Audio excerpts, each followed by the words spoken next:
What was the black market in your school? In my 9th grade English class, there was this kid who would bring soda and Pop-Tarts to class and sell them. We weren't allowed to eat in class, so I had to eat my chocolate fudge Pop-Tarts discreetly. Eventually, the teacher put a stop to it, but it was a good run while it lasted. I literally sold stretched out, dried baby wipes for 2 quarters a piece. Baby wipes get super soft when they're dry, or at least that brand did, and my classmates were fascinated. I claimed to have sewn these mini blankets myself. It worked for the entirety of 3rd grade before I got called out and cancelled in 4th. When I was in grade school I started making mini clothes out of fleece and sewing them on my Hello Kitty sewing machine. I charged like a quarter for each outfit, but it very quickly became an issue with people trying to steal my supplies and others not being able to purchase the clothes. It got shut down and I had to low-key sell the clothes at recess. There was a kid who sold lemonade out of his car. He made it a real business after high school. I wonder how he's doing with COVID.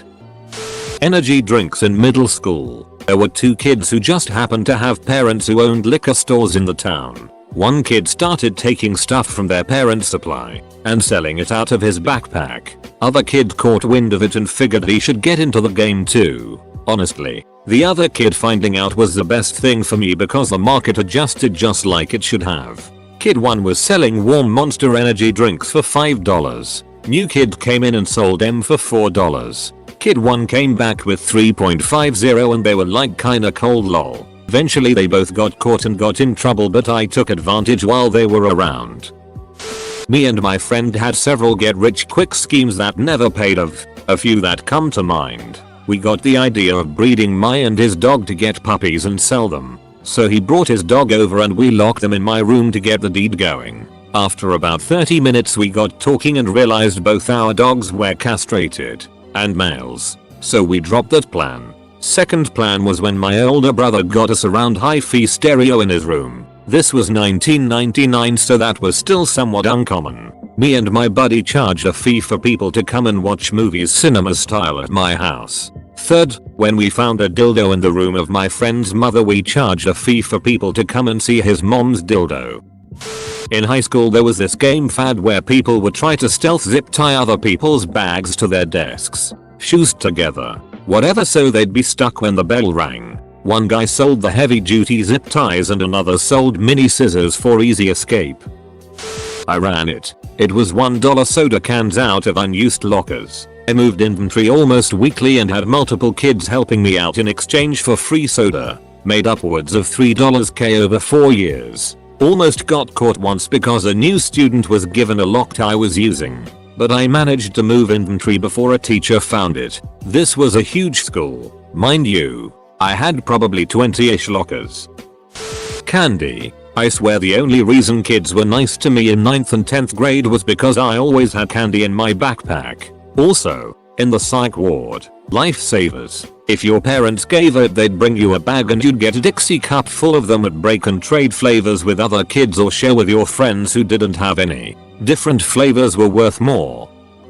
Aside from the actual illicit things like drugs and smokes, we had basically a forerunner to Uber Eats. Seniors who were allowed to leave during lunch break and had a car would go pick up lunch someplace for a fee. This was especially good if you had a free period before lunch, as you could run out, grab the food, and the customer had hot lunch from wherever at the start of lunch period. There were at least 5 folks selling weed on a large scale, a few others selling other stuff. One guy sat next to me in history and one day in class opened his bag and showed me a very large mason jar just stuffed full of weed, next to a scale and baggies. These folks would always talk about running pounds on a train from California. People got caught, but were only put on a program to keep track of them. Some other folks turned to stealing band equipment and computers, and selling that off. For being one of the nicer public schools in town, it was full of unchecked crime. Also had a guy that would put different OS on iPods for a fee, cause those were a thing. Not sure how black market that is though. Funny story. Back in grade school we had these caught being good paper passes that teachers gave you on rare occasions. They would give them to kids and put it in a raffle at the end of the month for a gift or something. Me and my friends got someone to let us see it. We printed out a bunch of them and started to sell them $5 a piece. Sooner or later, all the teachers and our principal got suspicious when all the bad kids started turning these passes in. So we decided to end our scam by printing out 200 passes and handing them out randomly. We passed them around to so many people that we could never be traced. It was basically hyperinflation. The passes were being circulated around so much that the school ended up discontinuing the reward program.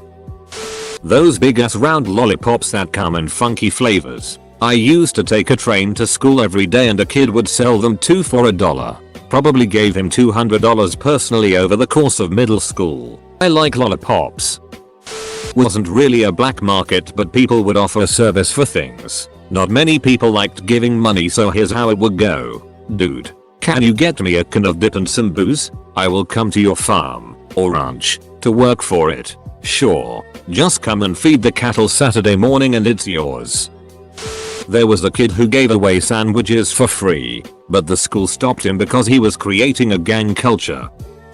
One guy was literally running a convenience store out of his locker one year. One dude was selling Molly in gum packs. Some kids stole stuff from the school store and sold them online. I think it was stuff like graphing calculators. So I think they probably made a pretty penny. And speaking of graphing calculators, people traded games and programs for them. There was a rumor that people were selling public speeches too, but that's pretty boring. Trades of stolen goods shoplifted and stored in caches only a few knew about. Like a stash of porno mags and alternative comics in an artillery box buried under that kid Gary's sandbox. Or the petty cash stored in the knothole of an oak tree on the property of a guy who was rumored to shoot kids who snuck into his backyard via said oak tree. There were some suppliers for expendable things like caps for cap guns, illegal fireworks, M80s and the like, candy, cigarettes, and beer. Mostly teens who needed the cash to buy things like pot. Our local pot supplier was also our local Boy Scout troop. Rumor has it, they were growing pot under the shady trees of the Scout Lodge, which was always in a state of disrepair. There were also pot fields in a local private property called Black Pond, which was a summer camp for rich kids during the summer, and boarding school for girls of the super rich the rest of the year. We had a weed dealer. I think that counts. Not mine, but I just found out that my friend's sister makes their mom order venti-sized drinks at Starbucks with 3 separate ice cups, distributes the venti drink to the other cups and sells them for $5 a piece. Literally costs her $0 because her mom buys them and gets $15 at least twice a week. When I was in middle school, someone started selling crushed up Smarties that kids would snort. My locker, condoms, smokes, cider and chewing gum. Pokemon cards. I went to a private school. Geez, some of the answers here are hardcorer than me. Pirated music. I used to charge people $1 per song to burn them a CD. It'd go on Napster, DL Music, and burn a CD. I made all kinds of spending money. I had a high-speed connection which was fairly rare at the time. It would take me all of 5 minutes. Back in elementary school, more specifically the last couple years, it was all about mechanical pencils. Having a lot of them was a symbol of power and wealth, and trades would occur based on how desirable the mechanical pencils were. However, if you had a really unique mechanical pencil, this was seen as even more powerful than having an abundance of mediocre ones. Theft would occur here and there, and this stirred up the tension. Classes were formed and social circles were reflective of this.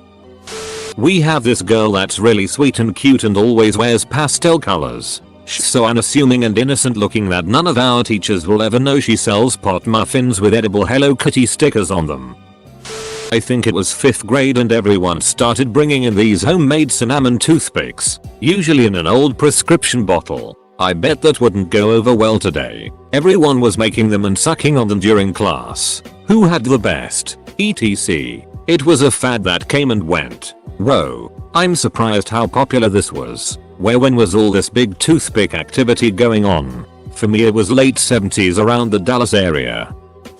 I used to draw hentai for a coupe of bucks. Also, the default punishments for bad behavior and stuff was copying the rules of the school a certain number of times. I wrote a few more copies every time I got punished and sold them to classmates. Drugs of course, and donuts. In high school I used to sell random things to people. I would sell Black and Milds to kids for $5 a piece and cigarettes for $1 a piece. I even sold condoms to a few kids who were too embarrassed to buy them. I sold stink bombs, smoke bombs, and when I could get them, porn magazines. I was the hookup for sex toys in high school. Can't buy 'em under 18, but I knew stores that didn't card. I also sold condoms to kids that didn't have a way to get them without their parents knowing. Top ramen. Kids would bring that every day and eat it dry. If you were cool with someone that had it, they would just pour some of it into your mouth for you. That super caffeinated drink. Balls. One kid would buy them at the store for $1 each and sell them at school for $2 each. My friend, pretty infamous for his bullying, was detained by our strictest in charge and was taken to her room. She threatened that she'd not give her water, which was a hoax, until he told her where he'd hidden the attendance register. She knew that he'd never give up and sent him to the class. That guy stole the whole bunch of gate passes from her room. Gate passes let a student leave the school within the academic hours, which is the holy grail of fun experiences. He, being dumb yet brazen, stole it, but asked me to lead the sale. We sold it for 2 days until the guard realized that something is wrong. Apparently 30 students felt unwell on the same day and the in-charge allowed everyone to leave for home without parent supervision. He confessed to have stolen the gate passes and never took my name. He never even asked for his share. He did it only for the fun of it. I respect him a lot XX. Our black market was pretty much an actual black market. There were a few known kids who were basically your in. You told them what you were looking for and they would reach out to their guy. Another kid who would remain anonymous. The guy would then steal whatever item it was you were looking for. Don't ask from who or where. Give it to the handler and you had 24 hours to pick up your goods, or they went to the highest bidder as they were too hot to hold on to for longer. There was a flat fee of $20 and that would change depending on how rare the item was or how expensive it was normally. You also took on all the risk once goods were exchanged. The students abided a strict no snitching rule, so if the handler ever got picked up by the faculty because they had information, you could assume that someone was going to pay you a visit later on. Honestly, it was a great system. And everyone understood the rules. If you're careless or leave your stuff unattended, someone was going to take it and you were probably never going to see it again. At the same time, did your stuff get stolen? Need a replacement? $20 will get you one. Yes, I grew up in the hood and sometimes I miss it. Long distance phone calls. So this requires quite a bit of backstory. It's the 80s. AT&T has a monopoly on the long distance telephone service. MCI comes along and wants to get in on this lucrative industry, so it buys an interest in communications satellites. Only problem is that even with satellites, the calls still have to go through terrestrial lines for a little bit on each end. AT&T says no way and off to court they go. Eventually, AT&T sees the writing on the wall and voluntarily breaks up into multiple companies. The baby bells. The upshot of all that is that you could pick up a phone, dial an 800 number, put in your code and you were in business. Worked great. People loved it. However, if you had the time, you could just put in random codes, and eventually one would work. If you were a computer nerd, you might even be able to write a program to do the heavy lifting and wake up every morning with a couple of working codes on your dot matrix printer. Now, combine that with a recent influx of Cuban and Central South American immigrants wanting to call home that would rather not pay $15 a minute or whatever it was. You can easily sell those codes for $20 a pop. Yeah. They only work for a month or so until the legitimate owner of the code gets a $7 K-phone bill because Julio really loves his shire in Guatemala. But it's still not a bad deal at all. Drugs. Just once and it blew up and the persons who were caught got thrown out and were arrested. Grade school, sugar, soda, candy and the like. High school, whatever you wanted if you knew the right people.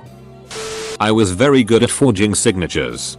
Get me a sample of your parents' signature and for $5 I'd sign whatever. This was back in the 80s. $5 would keep me in Munches and Red Pop for days. I used to get in trouble in class for making and selling those little lizards made out of pony beads and yarn for $1 each. As keychains. I'd bring yarn and beads and work on them when I was done with the reading schoolwork. Then some itch started selling them too, so I had to up my game and offer custom colors and stuff. Joke's on you, Jenna. I learned valuable business skills. We had kids soaking toothpicks in some kind of cinnamon concentrate liquid. Then they'd sell them to other kids for like $0.50 a piece or something. They tasted like those fireball candies. Super hot. I heard one kid actually got a chemical burn on his lips from one or something. Probably just one of those urban legends. When I was in 4-H, my brother and I would sell lollipops as a fundraiser for our clubs. I would go through a bag of 25 in a few days just selling to kids on the bus. We initially got in trouble for selling stuff, but the principal then let us slide because it was for 4-H and not just trying to make money. Also, when we started middle school, we were amazed that they let you chew gum in class. People started bringing in packs and selling sticks for 25 cents. I remember this problematic kid coming to school with a duck ton of tech and selling it very cheap. He would go to this big store before school that had no cameras and no security guards. He just got to the tech aisle and shoved all the headphones, wireless chargers, speakers. He would buy something small like some gum or water. That store didn't have those sensors that can detect an item that hasn't been paid for. He would come to school and sell a thing that is worth $100 for $3 or just give it away. He never got caught. Now he is an 18-year-old no-life who escaped juvenile and went missing. Recently he came back from prison. Trading Lego minifigures. I had a ton, and honestly they're still super cool.